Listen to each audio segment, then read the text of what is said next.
نحمده ونصلي ونسلم على رسوله الكريم اما بعد فاعوذ باللہ من الشیطان الرجیم بسم اللہ الرحمن الرحیم۔ نبی کا ایک صحابی ہے جس کا نام ہے حضرت شیبہ بن عثمان رضی اللہ تعالی عنہ۔ ان کے باپ غزوہ احد کے اندر قتل کیا گیا تھا مسلمانوں کے ہاتھوں میں، اور اس کے خیال میں ہر وقت بدلہ ہی اور انتقام ہی رہتا تھا۔ اور میرے کریم آقا صلی اللہ تعالی علیہ وسلم فتح مکہ کے بعد ایک جنگ پر تشریف لے کر آئے، اور یہ صحابی حضرت شیبہ بن عثمان رضی اللہ تعالی عنہ یہ بھی اس جنگ کے اندر شریک ہو گئے کفار کی طرف سے۔ اور جس وقت جنگ کے اندر شریک ہوئے تو میرے کریم آقا صلی اللہ تعالی علیہ وسلم کے غلاموں لڑتے لڑتے میرے کریم آقا کے قریب پہنچ گیا۔ اس کے ہاتھ میں تلوار تھی، اور جنگ ہوتی اس طرح تھی کہ دو آدمی لڑتے آپس میں، اور پھر جو ہے نا پتہ نہیں چلتا تھا کہ تیر مخالفوں کی طرف سے آ رہا ہے یا حامیوں کی طرف سے آ رہا ہے۔ تو میرے کریم آقا کے غلاموں یہ شخص لڑتا لڑتا میرے کریم آقا کریم صلی اللہ تعالی علیہ وسلم کے قریب پہنچ گیا، اور تلوار اس کے ہاتھ میں ہے۔ معاذ اللہ میرے کریم آقا کو قتل کرنے کے ارادے سے، شہید کرنے کے ارادے سے پہنچ گیا۔ اس شخص نے اس طرح تلوار لہرائی اور سامنے ایک نور نما ہوا۔ میرے کریم آقا کے غلاموں اس کے ہاتھ سے تلوار چھوٹ گئی، اور جس وقت اس کو ہوش آیا، جس وقت نور چلا گیا، تو سامنے میرے کریم آقا صلی اللہ تعالی علیہ وسلم کا چہرہ مبارک ہے، اور میرے کریم آقا صلی اللہ تعالی علیہ وسلم مسکرا رہے ہیں۔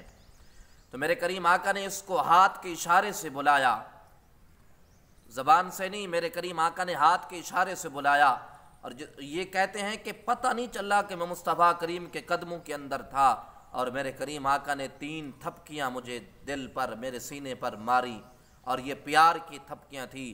اور جس وقت میرے کریم آقا نے پہلی تھپکی ماری کفر چلا گیا، اسلام آ گیا۔ جس وقت دوسری تھپکی ماری تو میرے کریم آقا صلی اللہ تعالی علیہ وسلم کے غلاموں وہ شخص کہتا ہے، حضرت شیبہ بن عثمان کہتا ہے کہ ایمان میرے سینے کے اندر آ گیا۔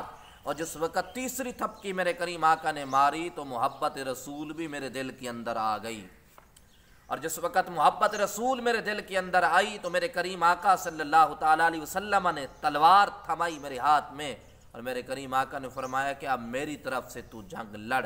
اور جنگ لڑتا رہا۔ جس وقت جنگ اختتام پر ہو گئی تو میرے کریم آقا کی بارگاہ کے اندر دوسرے صحابہ لوگ آ رہے تھے تو مل رہے تھے، تو میں خیال کر رہا تھا کونے میں بیٹھ کر، میں تو کسی اور ارادے سے آیا تھا، لیکن یہاں پر معاملہ الٹ ہو گیا ہے۔ تو میرے کریم آقا نے فرمایا کہ شیبہ جو تو ارادہ کر کے آیا تھا گھر سے وہ غلط ارادہ تھا، لیکن میرے اللہ نے تیرے ارادے کو تبدیل فرما دیا ہے، وہ ارادہ اچھا ہے۔ اللہ اکبر۔ میرے کریم آقا نے فرمایا کہ شیبہ بن عثمان آج مانگ، کیا مانگنا چاہتا ہے؟ فرمائش کر، کیا فرمائش کرنا چاہتا ہے؟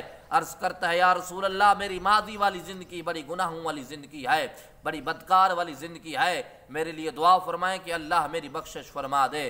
میرے کریم آقا صلی اللہ تعالی علیہ وسلم خاموش ہو گئے اس کے یہ کلمات سن کر، اور لوگ آ رہے ہیں، مل رہے ہیں، یہ خیال کر رہا ہے میں نے کریم آقا کی بارگاہ کے اندر عرض کی ہے۔ اور تھوڑی دیر کے بعد میرے کریم آقا نے فرمایا کہ شیبہ پریشان نہ ہو، اللہ نے تمہیں معاف کر دیا ہے، اللہ نے تیری بخشش فرما دی ہے۔ لوگوں یہ ہے میرے کریم آقا کی سیرت۔